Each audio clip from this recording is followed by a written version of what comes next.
How to make Instagram post in Canva. Hi guys, you're probably watching this video to supercharge your creativity with Canva. In this video, you're gonna learn how to make Instagram posts using Canva. First off, you wanna of course go to Canva website. And in this section, just below the search bar, you'll see these options, which are the social media formats Canva has made for you. And you may wanna click on Instagram posts. As you can see, it says square. That means the file's aspect ratio is 1:1. Meaning you can simply customize the size if you want to go make files or pictures with higher resolution. And Canva will send you to this tab.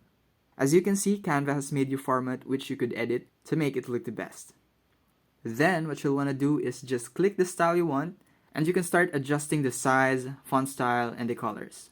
After you're done, you may start exporting the file by clicking on the share button on the top right corner of the screen. Look for download, select your preferred file type. As you can see, Canva recommends the best file type for you so you won't overthink it. Then you can just download it.